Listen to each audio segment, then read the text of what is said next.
샬롬, 하나님의 평강이 여러분 삶에 가득하시기를 바랍니다. 오늘날 우리의 시선을 빼앗아가는 많은 좋은 것들이 있지요. 과학, 철학, 인문학, 성공, 명예, 외모, 다양한 것들이 우리를 하나님에게로부터 시선을 돌이키게 만듭니다. 옛날에는 골리앗과 같은 큰 어려움과 문제들이 생겼을 때 우리의 시선이 금방 우리의 두려움과 불안 가운데로 돌아가 버리는데, 요즘은 아니죠. 요즘은 그 불안과 두려움은 여전히 하나님에게로 시선을 빼앗는 것도 맞기는 하지만, 이것들을 하나님에게 찾아가서 해결하는 것이 아니라 스트레스를 관리하고 힐링 치료 이런 거 받고 프로그램 참여하고 이런 식으로 마음을 다스리고 살아가는 시대입니다. 이렇게 우리의 시선을 빼앗아가는, 하나님께 온전히 집중하지 못하는 사회를 살고 있는데, 우리 시대뿐만 아니라 예수님이 살아가던 시대에도 하나님 아닌 다른 것에 눈 돌린 사람들이 굉장히 많았어요. 특별히 오늘 본문에 나오는 빌립보 가이사랴 지방이 그렇습니다. 빌립보 가이사라는 것은 어디냐면 주님 오시기 전, 그러니까 기원전 2년경에 헤롯 대왕의 아들이었던 빌립이 바니아스라는 곳에 커다란 도시를 건축을 하게 되는데, 이게 자신의 이름을 따서 빌립보라고 붙이고 로마 황제의 이름을 따서 가이사라라는 이름을 붙였습니다. 이 가이사라 빌립보인데, 그 가이사라라는 도시가 따로 있었기 때문에 그걸 구별하기 위해서 황제의 이름과 자기의 이름을 덧붙여서 만든 도시죠. 그러다 보니 거기에 황제를 숭배하는 신전이 있었고, 그리고 가이사라 빌립보 지역에 그 많은 그 시대 그 지역에서 숭배받던 신이 있었습니다. 판신이라고 하는 신이 있었는데요. 판신은 목동의 신으로 알려져 있고, 이 숲과 물과 자연을 주관하는 신으로 숨겨졌습니다. 그래서 풍요의 신으로 알려져 있죠. 그 판신을 숭배하는 곳으로 유명한 곳이 가이사라 빌립보입니다. 거기를 지나갈 때 예수님께서 제자들한테 물었던 질문이 사람들이 나를 누구라 하느냐 였습니다. 사람들이 나를 누구라 하느냐. 많은 사람들이 로마 황제를 숭배하고, 그리고 그렇게 엄청난 도시를 세운 빌립보를 추앙하고 그 지역의 신이었던 판신을 숭배하는 그런 한복판에서 주님이 제자들한테 물으신 거죠. 사람들이 나를 누구라 하느냐. 오늘은 이 주님의 질문으로부터 시작된 예수님의 이야기, 그 베드로의 신앙 고백을 포함해서 이 예수님이 하신 말씀들을 살펴보려고 합니다. 이를 통해서 우리의 시선을 뺏어가는 판신을 능가하는 다양한 신들이 존재하는 이 시대에 우리가 어떻게 살아야 되는지에 대한 하나님이 주시는 지혜를 들으실 수 있게 되길 바랍니다. 먼저 28절 말씀을 보시면 제자들이 이렇게 대답을 하죠. 세례 요한이라 하고 더러는 엘리야, 더러는 선지자 중에 하나이다 라고 대답을 합니다. 그랬더니 예수님이 또 물으시죠. 너희는 나를 누구라 하느냐. 그때 베드로가 유명한 대답을 합니다. 주는 그리스도시요 살아계신 하나님의 아들이십니다. 이게 마태복음 버전이고, 오늘 읽은 본문의 마가복음 버전에서는 주는 그리스도이시니다 라고 대답을 합니다. 근데 이 베드로의 고백과 사람들이 하는 평가와 어떤 차이점이 있는가, 이거 잘 보시면요, 사람들은 그저 예수님을 하나님의 아들이라고 이해하지 못했고, 그냥 좀 하나님의 말씀을 전하는 선지자 계열중으로 이야기하거나, 아니면 메시아의 오시기를 예비하는 세례 요한, 존경받던 당시 세례 요한의 그 또 다른 버전, 이 정도로 이해를 했던 모양입니다.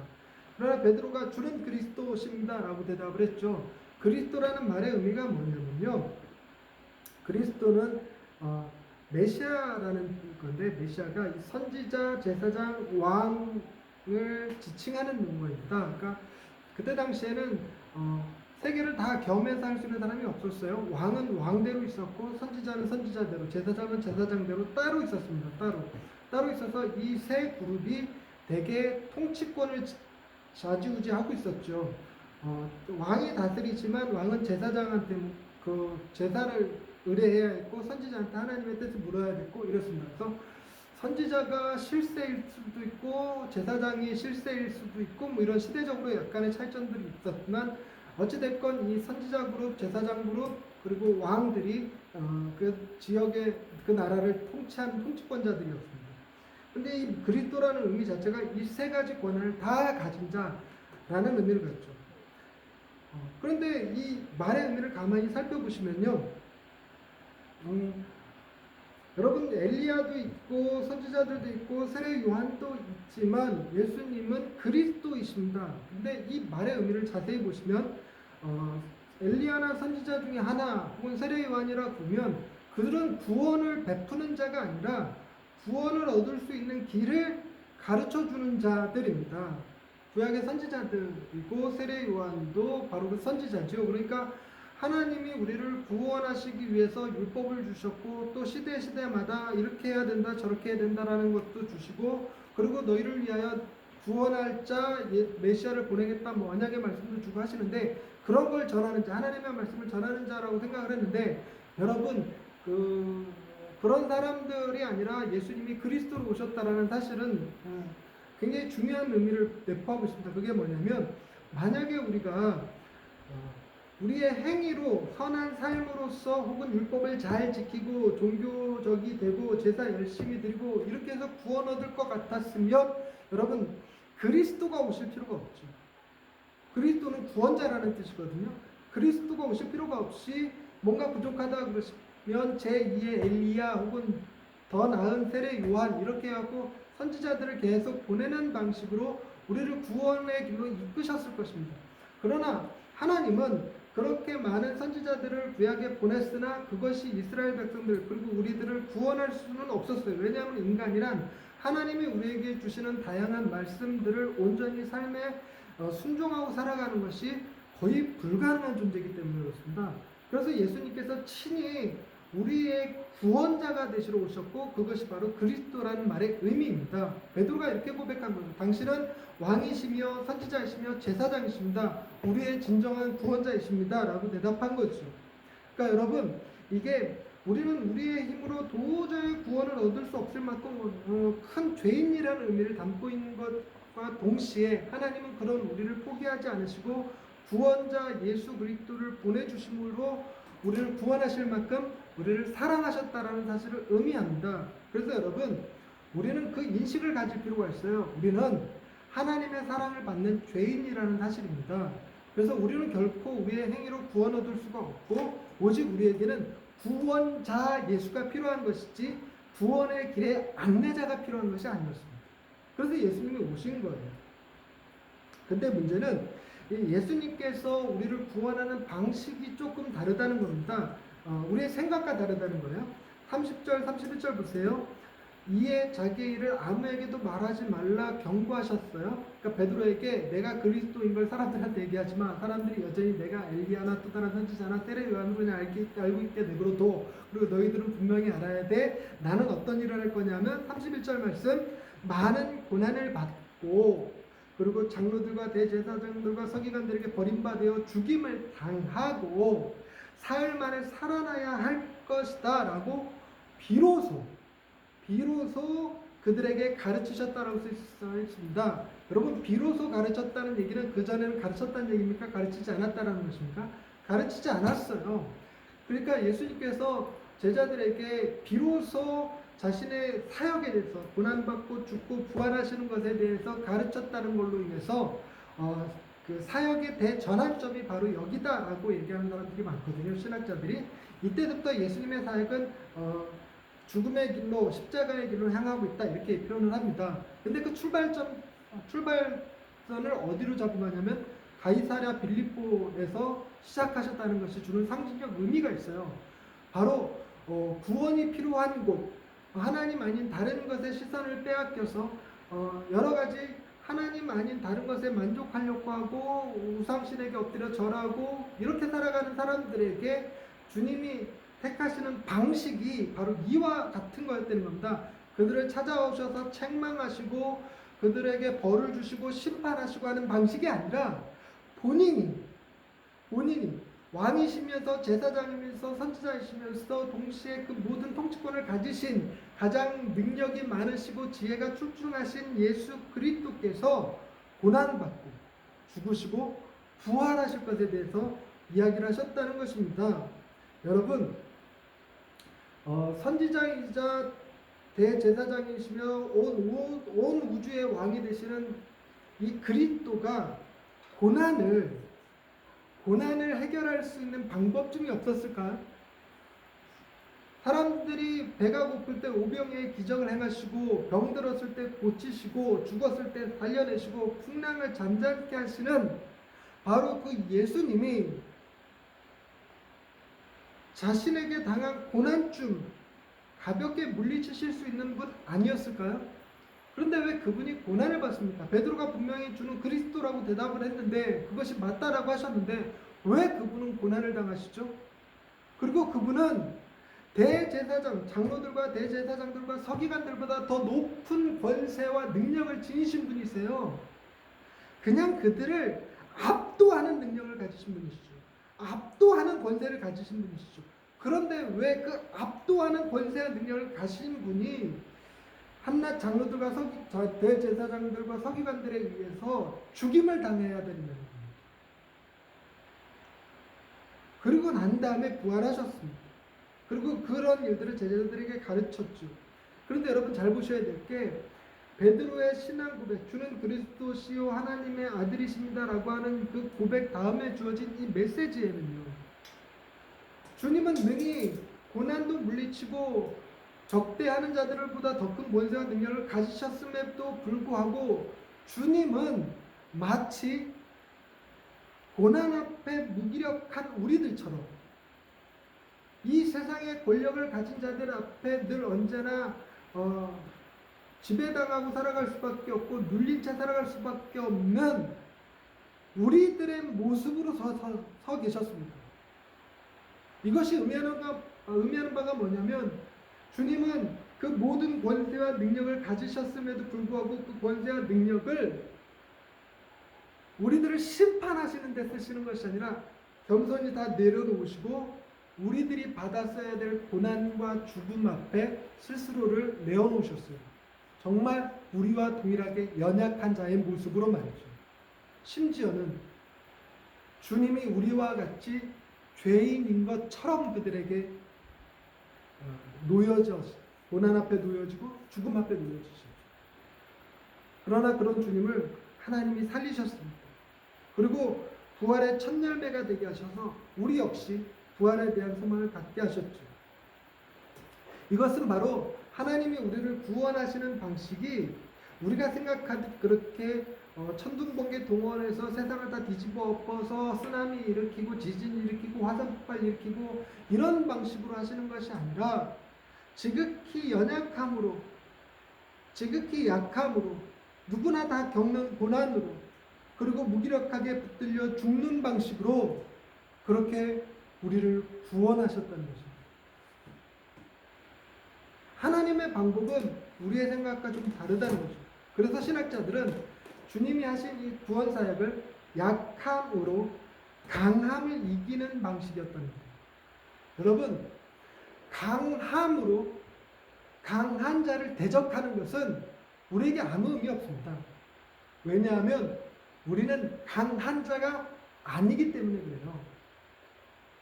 그러나 강하신 그분이 또 다른 강한, 악한 강한, 선한 강함을 지니신 분이 악한 강함 앞에, 고난과 죽음 앞에 무기력하게 대항하셨다면, 무기력하게 끌려가셨다면, 그걸로 이기셨다면 여러분, 우리 역시 동일한 방법으로 싸워 이길 수 있다는 것입니다.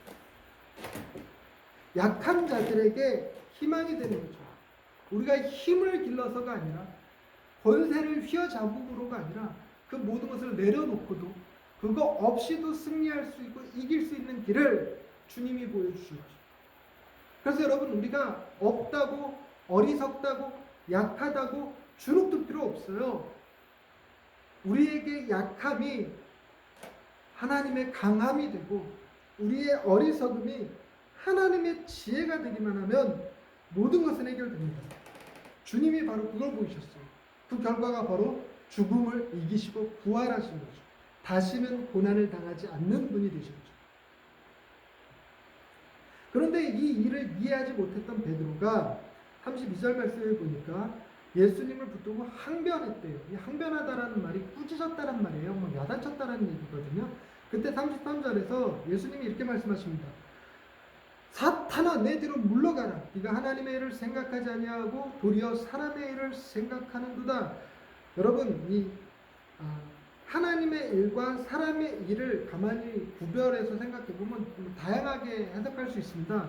하나님의 일은 강함이고 사람의 일은 간사함이고 하나님의 일은 선함이고 인간의 일은 악함이고 뭐 이렇게 생각할 수 있습니다. 그러나 다른 의미가 또 있어요. 그게 뭐냐면 여러분 베드로가 왜 예수님을 그리스도라고 고백했음에도 불구하고 예수님이 고난과 죽음으로써 우리를 구원하실 일을 하시는 그것에 대해서 항변했을까요? 얼핏 보면 베드로가 예수 그리스도를 너무나 사랑해서 사랑하는 주님이 고난당하고 죽임당하는 걸 못 견뎌 했을 수도 있습니다. 주님을 너무너무 사랑해서 그랬을 수도 있어요. 그러나 여러분 주님이야말로 하나님의 아들이라고 믿고 그분이 이스라엘을 구원할 거라고 믿고 그를 따를 때에는 그가 이렇게 무기력하게 죽는 걸 상정했던 게 아니었습니다. 그가 예루살렘에 올라가서 사람들을 모아서 쿠데타를 일으켜서 로마를 쫓아내고 이스라엘의 독립을 일으키고 이런 힘의 방식으로 전쟁의 방식으로 그 일을 행할 줄 알았죠. 예수님이라면 능히 그 일을 하실 수 있는 분이잖아요. 12명의 제자들만 데리고도 충분히 하실 수 있습니다. 죽은 자 살리고 병든 자 고치고 오병이어의 기적을 행하시고 무리를 거르시는 분이니까 나가서 로마 군인이랑 싸워보세요. 딱 나가서 싸웠는데 죽여? 예수님이 살리시면 되죠. 병들어? 고치시면 되죠. 군량미 필요합니까? 어린아이 한 끼 도시락 들고 다니면서 오병이어의 기적 행하시면 됩니다. 무리 가라고 막고 있습니까? 걸어가 버리면 됩니다.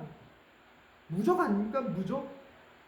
그러니까 그런 예수님이 그런 능력을 가지신 분이 로마에게 대항했다. 로마 황제가 어떻게 대항할 수 있겠습니까? 아무리 최강의 군대가 예수님을 대적할 수 있겠습니까? 불가능한 일이죠.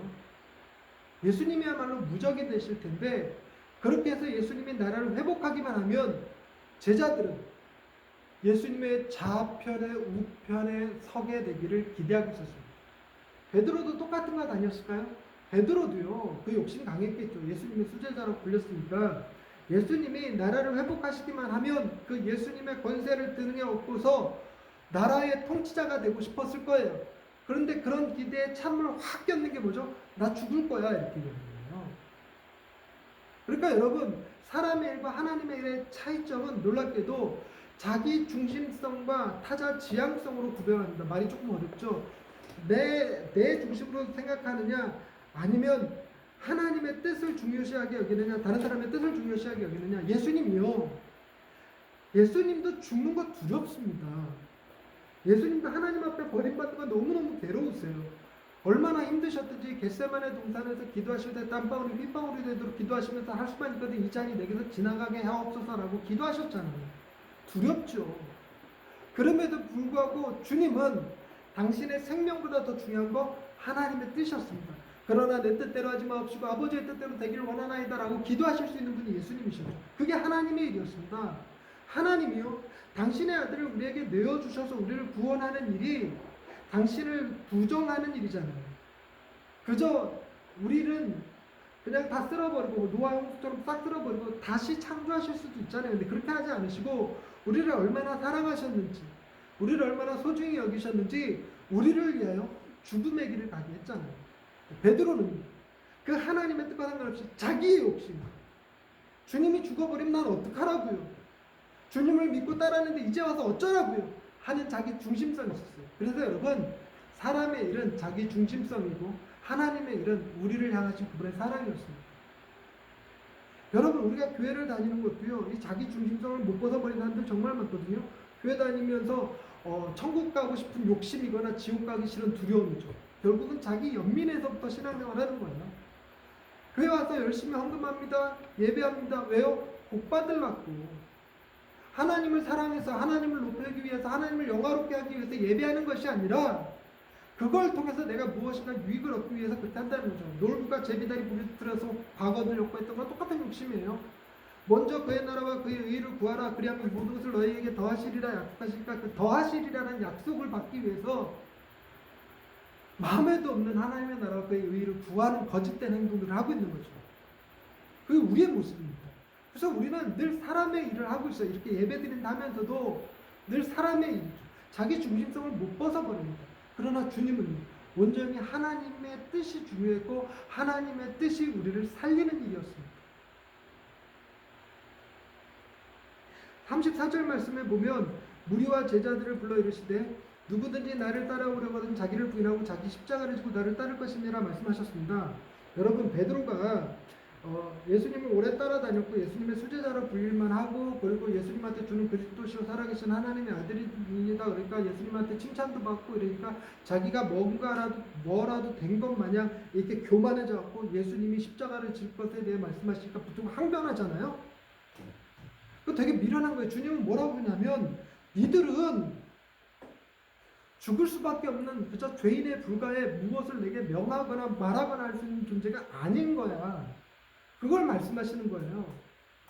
여러분, 우리가 주님을 따를 때 제일 필요한 게 뭐냐면 나 정도만 하라고. 주님, 저요 주일 한 번도 안 빼먹었어요. 저요 11조 꼬박꼬박 했습니다. 10에 2조도 했던 사람이에요. 하나님, 저요 신학생, 신학 출신 목사, 교회 개척 딱, 교회 건축 빡, 이런 사람입니다. 이렇게 하고 주님의 제자가 될 수 있는 게 아닙니다. 주님의 제자가 될 수 있는 것은 누가 봐도 너 죄인이구나 라고 생각될 만큼 십자가를 짊어지는 거예요. 십자가 짊어진다는 게 난 이제 십자가에 죽을 만큼 큰 죄인입니다를 공개적으로 드러내는 행위예요. 주님을 따를 때는 내가 뭐라도 된 것 같은 사람으로 따르는 게 아니에요. 주님이 그 제자들을 부를 때 그 중에 문벌 좋은 자, 지혜로운 자가 없었어요. 여러분, 우리는 죄인입니다. 주님을 따를 때 제일 필요한 게 그거였습니다. 나는 내 능력으로 구원을 얻을 능력이 없습니다. 내게는 오직 그리스도 예수 당신이 필요합니다 라는 고백, 그게 바로 십자가를 지는 행위죠. 나 자신을 부인한다, 그게 그 의미예요. 여러분 자신을 소개할 때 제가 네. 그랜저 타는 사람, 네. 아파트 사는 사람, 나 국회의원, 대통령, 이거 갖고 따를 수 있는 거 아니에요. 그건 부인하지 않아요. 부인한 거면 내가 내 학위가 어떻게 되든, 내 족벌이 어떻게 되든, 내 재산이 얼마가 있든, 내가 얼마나 능력 있는 사람이든 그런 거를 전부 다 부인하는 거예요. 그런 거 주님 앞에서 아무 의미 없다. 바울이 고백하죠. 이 모든 것을 배설물로 여긴다. 자기가 가말리엘 문화생 베냐민 지파, 율법에 의로는 흠이 없는 바리새인 중에 바리새인, 이 모든 것들을 예수 그리스도 앞에서 다 배설물로 여겨버렸어요. 그게 뭐야? 그리고 고백하는데 나는 죄인 중에 괴수입니다. 바로 그런 자세가 필요한 겁니다. 우리는 죄인이에요. 주님 앞에 필요한 거, 주님을 따라갈 때 필요한 거, 나는 십자가에 죽을 만큼 죄인입니다. 그럼 그 십자가를 누가 질까요? 내가 주님 앞에 나 죄인입니다. 내 십자가를 짊어지고 왔더니 내 십자가에 주님이 달려 죽으셨잖아요.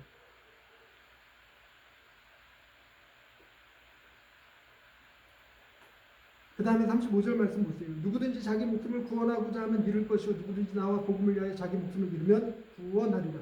여러분, 자기 목숨을 구원하고자 하는 행위는 능동적이죠. 그러나 목숨을 잃은 다음에 구원받는 것은 능동적인 겁니까? 수동적인 겁니까? 수동적이죠. 여러분, 이 말의 의미를 잘 생각해야 돼요. 여러분, 내 목숨을 내가 지키려고 해서 지켜지는 게 아닙니다. 생명은 누구예요? 여러분, 예수 안 믿는 사람들도, 교회 안 다니는 사람도 생명은 하나님께, 목숨은 하나님께가, 목숨은 하늘에 달렸다는 거죠. 제가 제천에서 처음 첫 사역을 했었는데, 제천에 가면 늘 제천에 오는 사람들이 하는 농담이 있습니다. 제천 사는 사람들은 지겹다고 하는 소리인데 인명은 제천이다, 이 소리 꼭 해요. 여러분, 믿지 않는 사람들도 인명은 제천이라고 하잖아요. 사람의 목숨은 하늘에 달린 거라고요. 우리 믿는 사람들은 그 하늘이 곧 하나님임을 알잖아요. 그러니 겸손하게 내 생명 내가 지키는 것이 아니라 하나님께 내어드림으로 하나님이 살려주시는 생명, 여러분, 내가 지키는 생명은 보잘것없는 생명이지만 하나님이 주시는 생명은 영원한 생명이에요. 뭘 보면 알아요? 주님이 받으셨잖아요. 그 영원한 생명, 부활. 여러분, 무엇을 받으시겠습니까? 여러분의 생명을 여러분이 지키려고 애쓰는 것보다 주님 앞에 내어놓고 하나님이 주실 수 있는 생명을 받으셔야 됩니다. 그게 바로 영생이고 그게 바로 구원입니다. 근데 이것이 말하는 의미가 있어요. 그 36절, 37절에서 주님이 부차적으로 더 설명해 주시는데, 보세요. 사람이 만일 온 천하를 얻고도 자기 목숨을 잃으면 무엇이 유익하리요? 사람이 무엇을 주고 자기 목숨과 바꾸겠느냐? 여러분, 온 천하보다 더 귀한 게 뭐라고요? 생명이에요. 자기 목숨이에요. 여러분, 하나님께서 온 우주를 창조하시고 난 다음에 사람을 창조했습니다. 여러분, 우주를 관리하고 다스리기 위해서 사람을 창조한 게 아니라 사람이 살아가게 하기 위해서 그거에 필요한 모든 우주를 미리 창조하신 거죠. 그러니까 우주보다 더 귀한 게 사람의 생명입니다. 여러분, 이렇게 고백할 수 있는 거 우리 기독교밖에 없어요. 이거 놀라운 거예요. 여러분요, 세상에서는요, 우리 인간의 목숨을요, 한낱 파리 목숨처럼 여러분, 우주학을 하시는 분들, 또 자연과학 하시는 분들 뭐라고 그럽니까? 한낱 우리의 목숨은 우주의 먼지쯤에 비유하잖아요. 우리가 우주보다 더 귀한 존재다라는 건 기독교에서만 들을 수 있는 얘기예요. 주님만이 우리에게 해주시는 얘기죠. 이 귀한 사랑의 고백, 이 귀한 축복을 우리는 그냥 거절을, 근데 잘 못 느끼고, 그 얼마나 좋은 건데. 그래서 제가 더 답답한 거는요, 우리가 기독교인인데, 우리가 우주보다 더 귀한 생명들인데, 자연과학에서 우리는 한낱 우주의 먼지입니다. 그러니까 고개를 그렇지, 우리가 한낱 먼지에 불과하지. 그리고 에이, 왜 그러세요? 그냥 썩소 한번 날려주고 마세요. 그럴 때는 잘 몰라서 그러는가 본데, 우리는 우주의 먼지가 아니라 우주보다 더 귀한 존재야. 생명이야. 하나님의 자녀야. 할렐루야. 주님이 그걸 얘기해 주신단 말이에요. 근데 이게 얼핏 들으면 십자가랑 대치되는 것 같죠. 자기를 부인하고 자기 십자가를 지는 것과 자기 생명이 온천하보다 귀하다, 이걸 다른 것 같으나 주님의 말씀은 이게 똑같은 얘기예요. 주님이 십자가를 왜 지시는데요? 주님이 우리가 가지고 온 그 십자가 주님이 왜 담당하시는데요? 우리가 죽게 하시는 것이 아니고 죽으려고 하는 게 아니라 우리를 살리게 하시잖아요. 즉 주님은 우리의 생명을 너무너무 소중하게 여기셔서 우리를 살리는 방식으로 그분이 대신 우리 대신 고난받으시고 죽으시는 거예요. 그리고 부활하시는 거죠. 하나님의 일과 우리의 생명을 동등하게, 혹은 우리가 하나님의 일이라는 게 곧 우리의 생명을 살리는 그 일이 되는, 그렇게 우리의 생명을 여겨주시는 분, 그분이 바로 주님이시라는 것입니다. 그래서 여러분, 믿음이라는 거죠. 믿음이라는 것이 인간의 지혜와 능력의 최대치를 발휘하게 만드는 어떤 그런 것이 아닙니다. 그래서 믿음이 좋으면 막 시험 보면 100점, 사업 되면 성공 빵빵빵 이렇게 되는 게 아니에요. 믿음은요, 우리의 지혜와 능력을 겸손하게 내려놓고 하나님의 섭리를 붙드는 겁니다.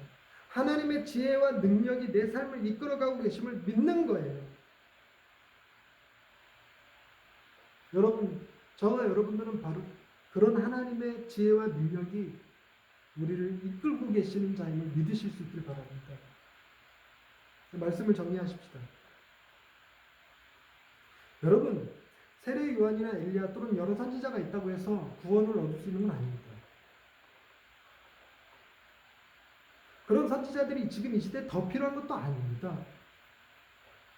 여러분들이 그 선지자가 된다고 해서 구원 얻을 수 있는 것도 아니에요. 여러분, 엘리야나 세례 요한이나 그 밖에 다른 선지자들 자기 힘으로 자기가 구원받았을까요? 천만의 말씀입니다. 그들도 자기 힘으로 자기를 구원하지 못합니다. 우리에게는 누가 필요하냐면 오직 구원자가 되시는 예수님이 계셔야 돼요. 구원의 길을 가르쳐주는 자가 아니라 친히 우리를 구원하시는 그분. 우리는 방법이 필요한 게 아니라 구원하시는 그 분이 필요한 거죠. 바로 그 분이 예수 그리스도세요.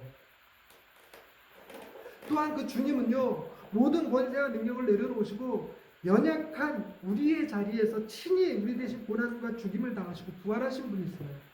우리가 받았어야 될 그 고난, 우리가 당해야 될 그 죽임을 주님이 대신 당하시고 우리는 그 하나님의 사랑으로 부활하여 새 생명을 얻게 하신 것이 바로 그리스도 그분의 사역이었다는 것입니다. 그 일을 위해서 자신의 능력과 권세를 다 내려놓으신 거죠. 그거는 베드로가 이해할 수 없는 일이었습니다. 우리도 잘 이해 못하죠. 그러나 결과론적으로 그것이 얼마나 큰 일인지, 지구를 덮고 있는 사람들 중에 3분의 1이 기독교인이라는 거 아시죠? 엄청난 일입니다. 저와 여러분이 바로 그 혜택을 누리고 있는 것이고, 그리고 마지막으로 얘기한 게 이거였습니다. 주님이 주시는 믿음은 나의 부족한 지혜와 능력에도 불구하고 하나님의 지혜와 능력으로 살아갈 수 있게 해주신 거예요. 우리가 이 시대를 살아가는 거야.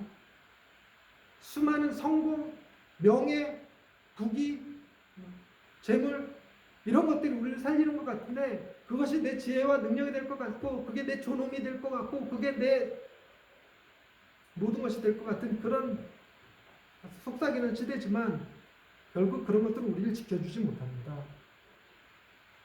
우리를 영원한 생명으로 이끌고 가지 못해요. 그래서 우리는 믿음으로 우리의 지혜와 능력이 아니라 하나님의 지혜와 능력을 붙드실 수 있기를 바랍니다. 그게 은혜예요. 그리고 나서 맨 마지막에 이런 말씀하시죠. 38절입니다. 누구든지 이 음란하고 죄 많은 세대에서, 여러분 음란하고 죄 많은 세대라 할 때 음란이요, 우리가 흔히 쓰는 표현이 뭐죠? 음란마귀가 씌워졌구나 할 때 그 음란, 물론 그런 의미도 있지만 더 여기서 얘기하고자 하는 건 우상숭배를 의미합니다. 우상숭배. 판신 앞에 갖다 끄박끄박, 헤롯 로마 황제 앞에서 끄박끄박, 헤롯 그 빌립왕 앞에 가서 비비면서 하부하고, 이게 우상숭배예요. 이게 음란입니다. 여러분 오늘날 우리가 음란한 세대라고, 그 시대랑 동일하게 우리 요즘은 더하죠. 과학 앞에, 명예 앞에, 성공 앞에, 그래서 줄타기하고 스펙 쌓아야 되고, 그걸 해야지만 내가 살 수 있을 것 같이, 그래야지만 내 삶을 내가 구원할 수 있을 것 같이 여기는 것들, 그래야지만 내 삶에 의미가 있다고 여기는 모든 것들이요, 그게 다 음란이라고요. 하나님 아닌 다른 것들로부터 만족을 얻으려고 하는 모든 행위들, 하나님만이 주실 수 있는 만족을 하나님 아닌 다른 것에서 추구하는 행위들이 다 음란입니다. 달리 얘기하자면, 아주 노골적으로 얘기하자면, 하나님을 섬기는 것이 아니라 내 욕심을 섬기기 위해서 하나님을 섬기는 척 하는 행위도 음란입니다. 부부관계에서도 그거 있죠. 나를 사랑하는 것이 아니라 내 백을 사랑하고 내 돈을 사랑하고 하는 경우도 얼마나 짜증납니까? 그거 나중에 알게 되면. 그런 거죠. 하나님과의 관계에서도 마찬가지입니다. 하나님만 온전히 사랑하지 않는 것 다 음란입니다. 이 음란하고 죄 많은 세대가 과거에 비해서 조금 더 나아졌느냐? 아니요. 지금이 더 심하죠. 아마 나이가 좀 더 심할 겁니다. 이런 세대는 우리가 어떻게 살아야 되죠? 주님이 이런 말씀하십니다. 나와 내 말을 부끄러워하면 인자도 아버지의 영광으로 거룩한 천사들과 함께 올 때 그 사람을 부끄러워하리라. 아우, 여러분, 저 이 말씀 너무 좋은데요.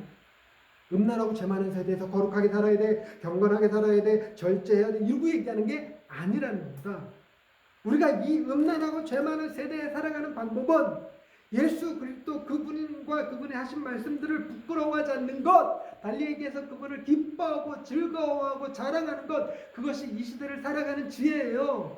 그것이 이 음란하고 죄 많은 세대를 견뎌낼 수 있는 하나님의 능력이 됩니다. 할렐루야. 이게 오늘의 결론입니다.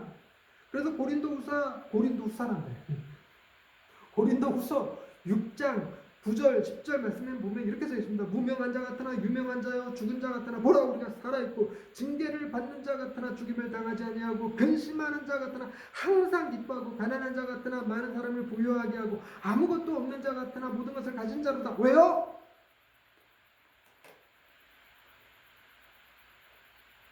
주님을 기뻐하기 때문에 그렇습니다. 내 마음이 주를 기뻐할 때, 내 마음이 주님을 사랑할 때, 그때 우리는 무명한 자 같으나 유명한 자요, 죽은 자 같으나 살아있는 자요, 징계를 받는 자 같으나 죽음을 당하지 아니하고, 근심하는 자 같으나 항상 기뻐하고, 가난한 자 같으나 많은 사람을 부유하게 하고, 아무것도 없는 자 같으나 모든 것을 가진 자가 되게 하는 비결입니다. 음란하고 죄 많은 세대를 살아가게 하는 힘, 주님 때문에 기쁘게 저르고, 돈이 아니고 명예가 아니고 성공이 아니고 누구 때문에 기쁘다? 주님 때문에. 나 대신 모든 변환을 겪으시고 나 대신 죽으시고 나를 위해 부활하신 그분 때문에.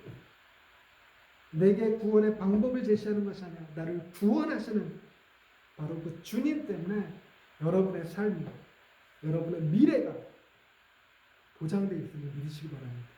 기도하십시다. 하나님, 이 세대가 우리를 다양한 죄 가운데로 끌고 갑니다. 하나님 아닌 다른 것들을 의지하고 기대하게 합니다. 돈이 있으면 될 것 같고, 권력이 있으면 될 것 같고, 좀 더 공부를 많이 하면 될 것 같고, 주식에 투자하는 주식이 뭐, 대박이 나면 될 것 같고, 이런 착각 속에 살아가는데, 그 모든 것은 다 판신에 불과한 것을 깨닫게 하시니 감사합니다. 우리에게 진짜 기쁨은 주님이시오. 우리의 자랑은 주님이시오. 그것이 곧 우리가 이 음란하고 재만의 세대를 이겨내는 힘이요, 우리의 미래가 보장되는 길이요, 우리가 하나님 앞에 부끄러움 당하지 않는 자가 될 수 있는 비결임을 믿습니다. 주여, 우리의 마음에 오셔서 우리의 자랑이 되어주시는 주님 덕분에 우리도 주님을 기뻐할 수 있게 하시니 감사드리며 예수님의 이름으로 기도드립니다. 아멘.